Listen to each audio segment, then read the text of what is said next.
Lisan. Agak cepat. Cepat sedikit sebelum ke harta. Lisan. Ini yang sering bikin gak tenang. Quran surah ke-49 ayat 11 sampai 12. Tahan. Kalau hidupnya ingin tenang, kata Al-Quran, satu, jaga pandangan, kedua, jaga lisan. Ini langsung ayatnya turun. Ya, Quran surah 49 ayat ke-11 sampai dengan 12. Ya ayyuhalladzina amanu la yaskhar qaumun min qaum. Ada ayatnya? Ya, saya pelankan sedikit. Ya ayyuhalladzina amanu, hai orang-orang yang masih merasa punya iman. Saya sering katakan ya-nya harfun nida. Nida itu huruf panggilan. Panggilannya ke semuanya. Kalau ya itu ada 14 huruf panggilan di ilmu nahu. Tapi yang disebutkan dalam Al-Quran cuma satu, ya. Ya itu memanggil semua kalangan dengan jarak yang semua sempurna. Mau dekat, mau menengah, mau jauh. Disebutkan 360 kali dalam Al-Quran. Kalau setelah ya dipakai ayyuha, setelah itu ada ayyuha. Ayyuha disebutkan 150 kali dalam Al-Quran. Ayyunya berfungsi taukid munada, haknya huruf tanbih peringatan. Jadi kalau ada ya, setelah ya ada ayyuha, cara menerjemahkannya, perhatikan cara menerjemahkannya. Hei, saya peringatkan ya. Saya peringatkan, saya serius kata Allah. Saya panggil semua kalian tanpa kecuali. Baik kalian yang merasa sedang dekat dengan saya, menengah ataupun jauh. Siapa yang dipanggil? Alladzina amanu. Alladzina disebutkan 1080 kali dalam Al-Quran. Dia di ilmu nahu disebut dengan ismun mausulun yadullu alal amiyah. Ya, huruf sambung menunjuk pada objek atau bahkan subjek tanpa kecuali semua. Semua general, komprehensif. Mau besar, kecil, tua, muda, laki-laki, perempuan. Seakan-akan Allah ingin katakan, kalau ada ayat dibuka dengan panggilan ya ayyuhalladzina amanu, maka semua yang punya iman dipanggil tanpa batas. Mau dia orang dewasa, anak kecil, tua, muda, laki-laki, perempuan, tanpa batasan. Dan panggilannya disertakan peringatan. Kalau ada peringatan, hati-hati. Setiap ayat yang disandingkan dengan peringatan, maka ini di antara pemahamannya ada potensi bisa melahirkan dosa kalau diabaikan. Apa informasinya? La yaskhar qaumin qaum. Kata Allah, hati-hati, jangan gunakan lisanmu untuk saling mencela satu dengan yang lainnya. Jangan mencela. Kalau Anda ingin tenang, gunakan nikmat mulut itu untuk berkata yang baik-baik saja. Maka hindarkan yang tidak baik. Fokus, lihat hadis Nabi. Saya lompat sedikit. Man kana yu'minu billahi wal yaumil akhir falyaqul khairan aw liyasmut. Cara mensyukuri nikmat lisan itu, kalau ingin ditambah kenikmatannya, di antara kenikmatan di lisan itu akan berpengaruh pada ketenangan dan kenyamanan hidup. Orang yang nggak bisa menjaga lisan, maka hidupnya cenderung tidak tenang dan tidak nyaman. Fokus baik-baik. Kata Nabi, bagaimana caranya? Katakan yang baik-baik. Kalau tak mampu, pilihan keduanya diam. Tidak ada yang ketiga. Cuma dua. Saya ulang, tidak ada pilihan yang ketiga. Cuma dua. Satu, dua. Sudah ini. Pilihannya cuma ini. Kata Nabi, katakan yang baik-baik, kalau tak mampu, diam. Jadi cuma dua, baik dan diam. Ada berapa? Oh, kan? Jadi katakan yang baik, kalau nggak bisa diam. Nggak ada yang ketiga. Dimohon maaf, kalau hidup Anda ingin tentram, dapat kan tentram itu kenikmatan. Kalau ingin nikmat, kata Nabi, baik aja yang baik katakan. Katakan yang baik, katakan yang mulia, katakan cinta, ya katakan yang indah-indah. Kalau nggak mampu, diam aja. Diam. Nah, Ustadz, apa di antara yang tidak baik yang nggak boleh kami lakukan? Sehingga dengan itu berpotensi hidup kita nggak tenang. Kayaknya nggak nikmat. Kaya tapi nggak tenang. Maaf, mewah tapi gelisah. Nggak nikmat. Apa di antara rinciannya? Turunlah ketentuan Allah di Quran surah 49 ayat 11 sampai dengan 12. Kalau Anda masuk coba-coba ke sini, maka Allah akan jamin Anda nggak akan pernah tenang hidupnya. Yuk, satu, kata Allah jangan mencela.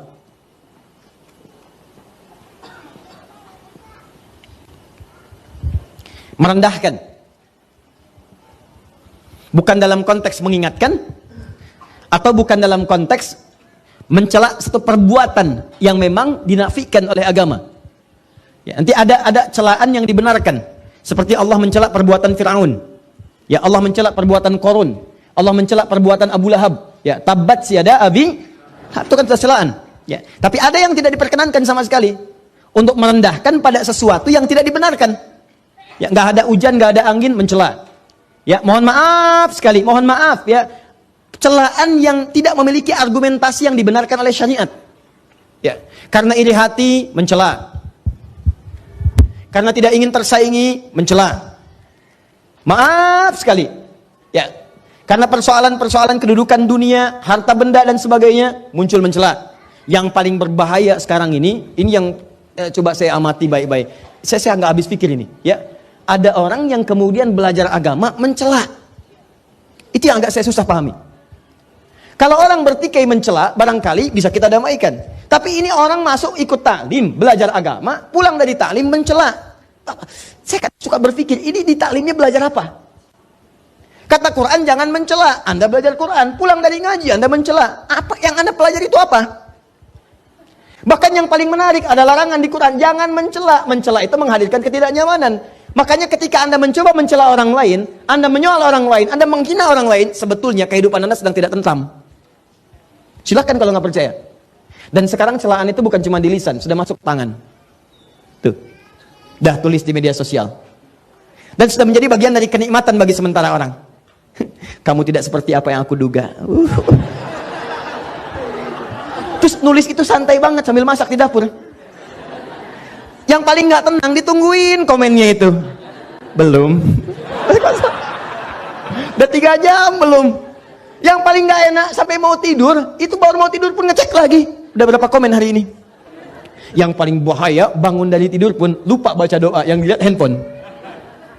Ya, bahkan ada satu surat menyebutkan langsung, orang-orang seperti ini siang dan malam tidak akan tenang. Siang dan malam tidak akan tenang. Ya, pasangannya apa? Gibah. Dan celakanya sekarang diperhalus. Ya, ada gosip, ada ngerumpi, ada macam-macam dan sebagainya. Silahkan cek. Orang ini langsung dijamin oleh Allah Subhanahu wa taala. Mohon maaf sekali, orang semacam ini bukan cuma tidak akan tenang di dunia, di akhirat pun akan dibuat gelisah. Karena disediakan khusus makanan khusus di akhirat, langsung disebutkan di ayatnya. Ayuhibbu ahadukum ayyakula lahma akhihi maitan fakarihtumu. Orang yang terbiasa gibah saat di dunia dan dia tidak bertobat, maka di akhiratnya langsung dihidangkan makanan yang terbuat dari bangkai orang yang digibahkan itu. Nih saya kasih gambaran ya, maaf ya. Kalau ada orang gibah bisa membicarakan seseorang dengan niat untuk merendahkannya.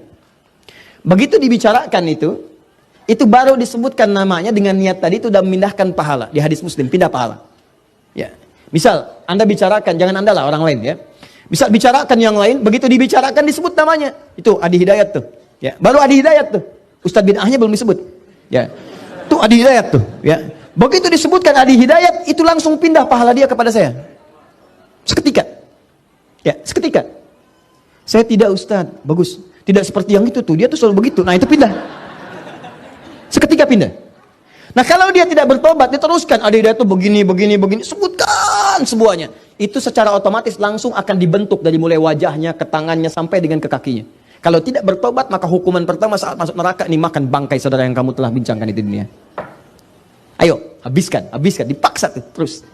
Tarik dulu bunuh-bunuhnya, celupkan ke neraka. Begitu dicelupkan, lapar ya, tuh makan bangkai. Ya, ayo makan. Haus, nih minum nanah. Masukkan, ayo angkat, masukkan, angkat. Lapar, buang. Demikian seterusnya. Jadi awas, hati-hati. Di dunia dia dibuat tidak tentram karena orang yang gibah itu nggak akan pernah tenang. Nggak akan pernah tenang. Dan di akhirat dia akan dibuat oleh Allah semakin merasa tidak gelisah dan tidak akan pernah tentram untuk selamanya. Di antara manusia yang paling luar biasa mengamalkan ini, menjaga lisannya, dan sampai kemudian mohon maaf teman-teman, mohon maaf sekali. Sampai beliau ini Masya Allah, sampai tidak menemukan sebuah hal yang kotor dalam jiwanya. Ya, itu diantaranya cucu Nabi, namanya Al-Hasan. Ya, diantaranya Al-Hasan, cucu Nabi SAW. Ini yang wajahnya paling mirip dengan Nabi Muhammad SAW. Masya Allah, Al-Hasan. Ya, punya anak diberi nama dengan nama kakeknya. Ya, dulu kebiasaan Nabi SAW, sewaktu beliau hidup sebagai seorang kakek, itu masih punya waktu untuk mengantar cucunya jalan-jalan. Ya, beliau pemimpin, kakek, ayah, suami, tapi masih punya waktu untuk mengantar anak cucunya itu untuk jalan-jalan khususnya ke Awali di setiap sore untuk nyari susu. Ya, ini contoh bagi kita. Jadi kalau kita lihat sekarang ini Masjid Nabawi misalnya, ya contoh kan, sekarang sudah luas. Kita ambil contoh kalau Anda dari hotel sini, ini pintu 17, ini Bin Daud. Ini Movenpick ke sini. Nyebrang ini jalan raya, ini Diyar, sekarang jadi Raudhah. Di Raudhah ini teman-teman di sebelah sininya ada ke bawah pakai eskalator, ini grosir untuk pakaian di wilayah ini. Jadi semua pedagang-pedagang ngambilnya ke sini. Ini kalau Anda beli di sini Anda rugi karena bayar 2 kali lipat. Ya, Anda ke sini aja ke bawah turun ke sini. Ya. Terus dari sini nanti ada orang Yaman yang jualan bisa bahasa Indonesia 1 karena dia pernah ke Bandung. Ya. Terus sini ini nyampe ke sini Holiday Inn ada di sini. Kemudian ke sini ada Hilton nyebrang. Nah, di Hilton ke sini, sininya ada pintu 22 kurang lebih. 2223 di sini ada jam. Saya sering katakan jam gadang aja yang besar. Ini ada burung-burung. Nah, Anda kalau misalnya mau cari kurma paling murah di Madinah, patokannya ini aja. Lurus ke sini sampai mentok, ya. Ini ada toko di sini. Nah, ini toko ini termasuk paling murah di sekitaran Masjid An-Nabawi. Jadi kalau yang lain dia jualan 100 ini, 100 real untuk kurma ajwa, dia 80. Masih bisa nawar. Ini. Dan ingat tanpa pajak di sini. Nah, saya serius dibandingkan beli di tempat lain, apalagi misalnya ke tempat-tempat yang saya nggak perlu sebutkan lah, ya. Di satu tempat yang Anda sering diajak ke situ, nah itu harganya udah tinggi. Di sini lebih bagus. Ya, saya sarankan kalau kurma itu di Madinah. Ya, kalau pakaian jangan di Madinah, di Mekah. Ini harga yang di tempat ini, ada yang lebih murah lagi, nanti Zamzam bagian paling bawah. Lurus tangga pertama ada Jam Al-Fajar, belok kanan. Di situ ada ATM, betul ada Sultan, belok kanan lurus. Lurusnya sebelah kiri langsung belok pas pentok. Dibagi 2, sebelah kirinya yang beli. Kenapa? Betul, saya serius, beli 2 dapat 1, yang sebelah sananya fixed price. Itu bagus di situ. Harganya setengah ini. Jadi kalau ini 60, sana 30.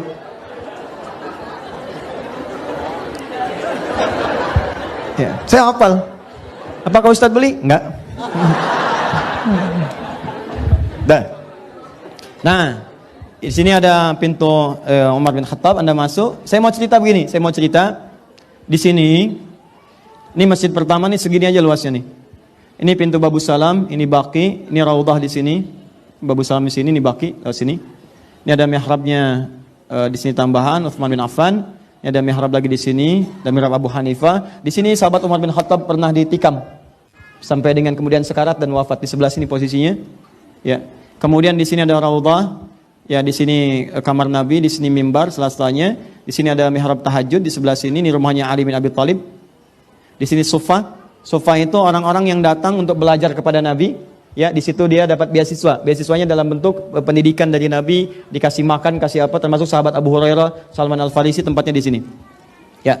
Nah, ini teman-teman sekalian, arahnya ini arah yang ke sebelah sana. Ini yang ke awal ini. Saya berdoa mudah-mudahan yang belum umrah atau haji disegerakan insyaallah ya. Ya. Dan tidak cukup dengan amin, nabung. Nah, ini ke awali. Jadi kalau Anda ke Masjid Nabi nanti, yang area ini yang karpet merah. Karpet merah yang atasnya ada lampu-lampunya.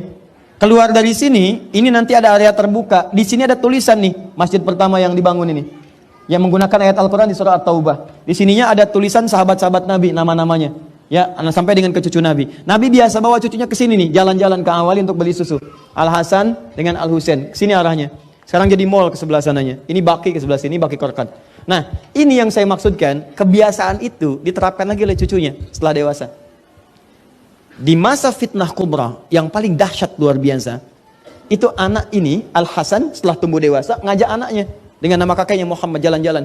Perhatikan bagaimana cucu Nabi ini luar biasanya menerapkan kaidah-kaidah tadi. Kata kakeknya bicara yang baik, kalau nggak mampu diam. Di masa fitnah kubra banyak fitnah bertebaran, begitu sedang jalan-jalan berdua, tiba-tiba datang seseorang mencela habis Al-Hasan dengan cucunya, dengan anaknya. Habis celaan. Apakah Al-Hasan membalas? Beliau cuma begini aja, diam. Begitu selesai, orang itu pergi. Fantalaqa faqala ibnuhu, maka anaknya berkata kepada ayahandanya. Lihat kalimatnya. Ya abati lima lam tarud. Satu, ya abati. Dalam bahasa Arab itu panggilan ayah, termasuk ibu, itu ada 3 jenis Pak Bu. Satu abi, untuk ayah. Kedua buya. Ketiga abati. Untuk ibu, ummi, moya, dan amati. Ummi, umayya atau moya, dan amati. Abi dan ummi itu panggilan hormat. Jadi kalau kita ingin menghormati orang tua kita panggil abi atau ummi.